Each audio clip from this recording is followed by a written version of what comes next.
coaches. This is Stacy. I'm here with Allie, and we are on week 2 of setting yourself up for a successful day. This week, we are helping our gymnasts learn the difference between a circumstance or a fact and a thought, helping them separate out what those are, and then figuring out other thoughts they could think instead that might be more useful to them. So, Allie, you want to take it away? Yeah. Okay. I'm actually going to start by telling a not gymnastics story to help you understand where I'm going to go with this. And then Stacy, I'm going to call on you to kind of help relate it to gymnastics. But I always start this way. First of all, if you didn't listen to last week's, I would totally listen to last week's, because this is a good build on what to do next, because they can still do the thought download and then move on learning how to separate their C versus T. So definitely start with last week's episode to kind of understand the brain. And then you're going to move on to this. So I like to talk about this story. I was in Arizona and I was hiking. I love hiking. I love traveling. And I was actually pretty young when this happened, like 12 maybe. But to be honest, it probably wouldn't have been any different like 5 years ago. So it's fine. So we're hiking and there is a big group of people like standing off the path, like circled, like looking at something. And they're like, oh my gosh, that's so cool, blah, blah, blah. And of course, I'm 12. I'm like, oh, what is it? And I go running over there. I mean, who else would do that, right? Like, you want to know what it is. Of course, it's probably a cool animal.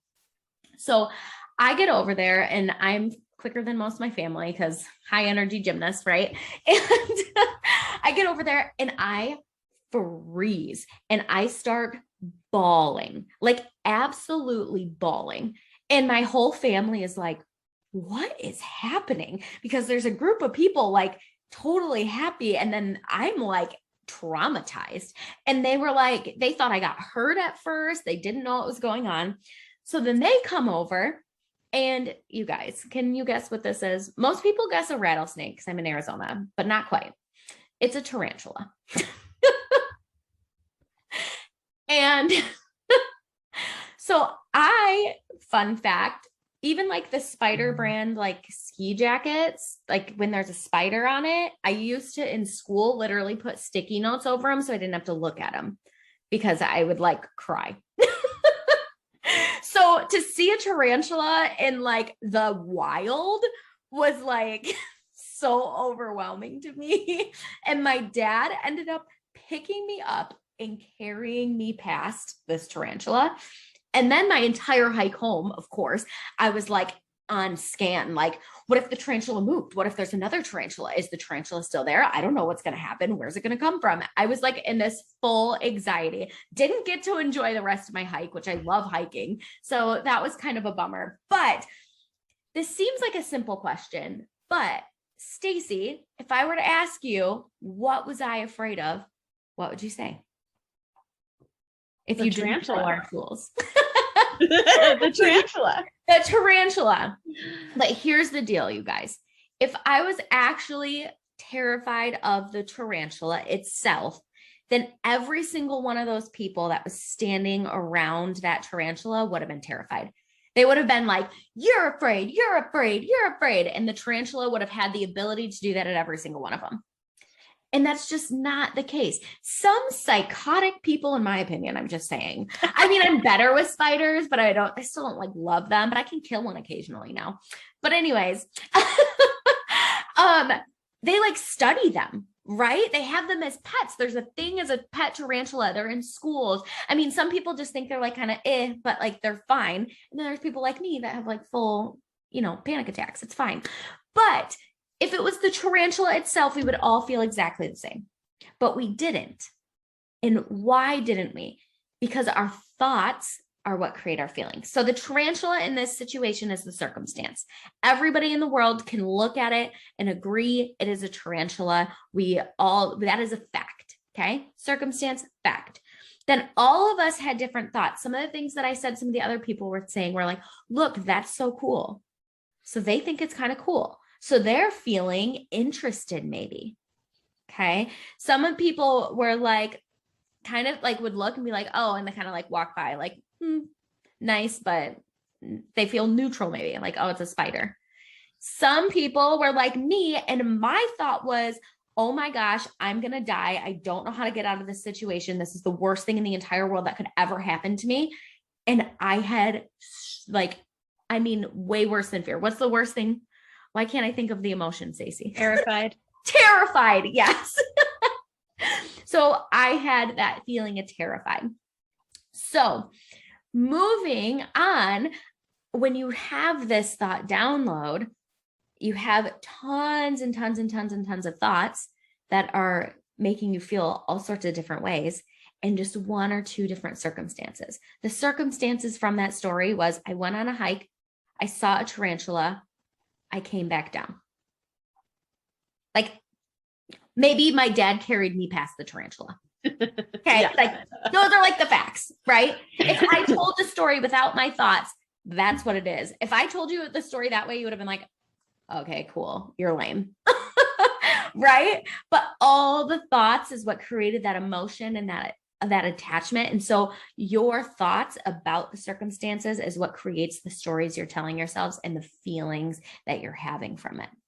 So Stacey, let's wrap this in and bring it back to gymnastics quick. How can you use these tools to help in a more gymnastics type scenario? Yeah. So your gymnast thinks that they're afraid of the beam. Your gymnast thinks that they're afraid of their dismount. Your gymnast thinks that they're afraid of whatever the skill is, or your gymnast thinks that it's the competition, that it's the circumstance that's causing them to feel whatever they're feeling. But it's not. It's their thought about the circumstance. And so what we want them to do every day is to do these thought downloads and then to determine the difference between which of the things are actually circumstances, they're facts that everyone would agree upon, and which of the things are their thoughts. Because they can't change the beam.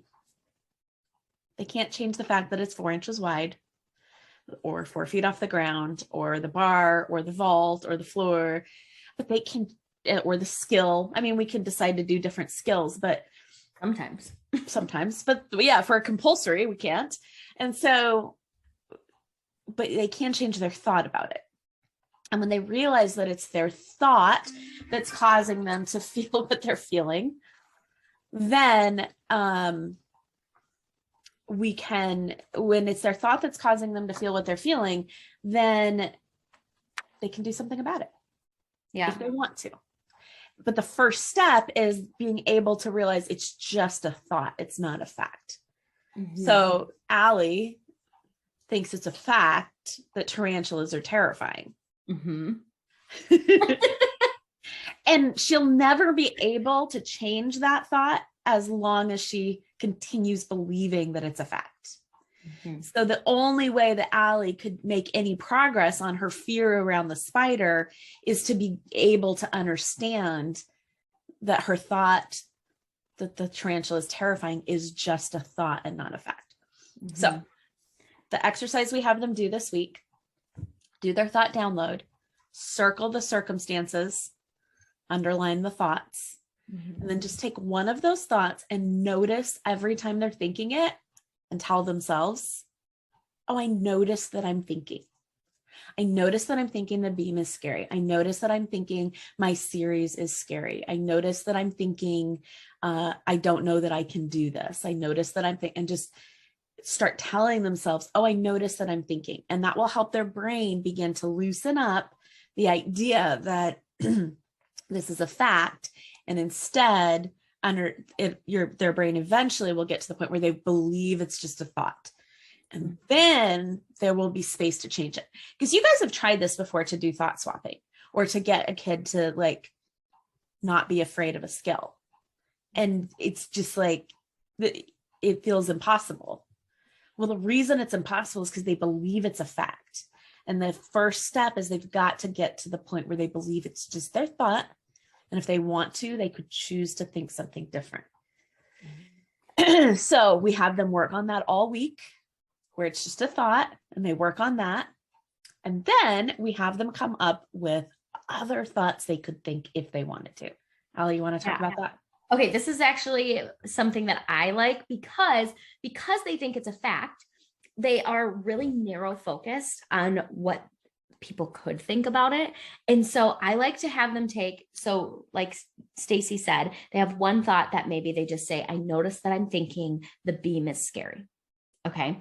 And so then I have them take that circumstance. The circumstance is just the beam, right? The thought is the beam is scary.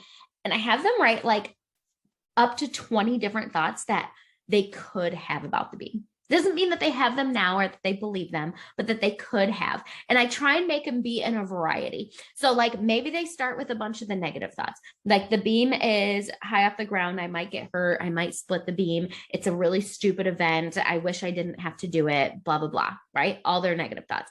Then I kind of get them neutral. Like, the beam is an event in gymnastics. The beam is 4 inches wide. The beam is, could be, I could think similar things about beam as I do about bars. Like just some different things like that, where it's just a little bit more neutral of like factual about it. And then maybe a little more positive.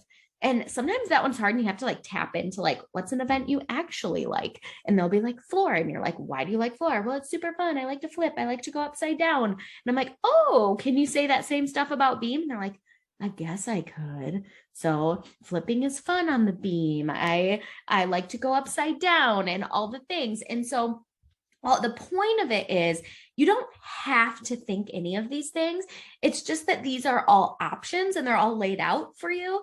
And so people are, it helps them be more open-minded about like what they could think and open-minded about making that change. So all you want to do at this point, you're not trying to get them to go to I love beam because that's going to be like a big jump, but just like allow them to see all the options. There's all these more negative options. There's some neutral options. There's maybe a little bit more positive options. Like just check out what you could think.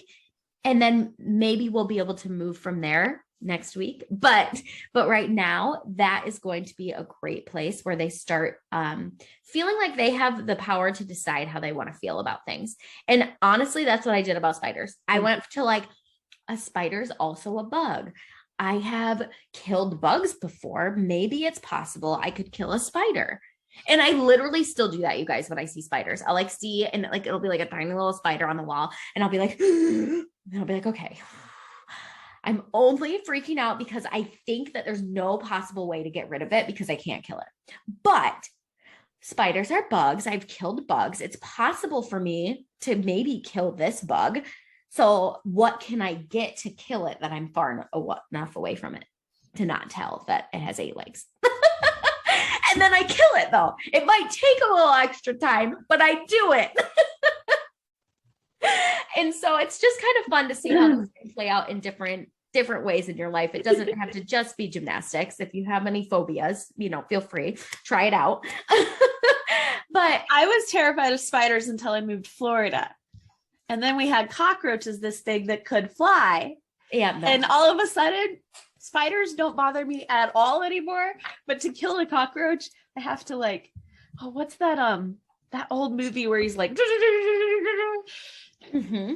and screaming at the same time. So that's what I do with the spray. I go and I scream as I flit with the spray from afar. Oh yeah. Sometimes I just Windex them till they die. Yep. That's a thing I do. It's a good time, but I can stand far enough away with the Windex. One time I flooded the shower. My husband was not as happy about that one.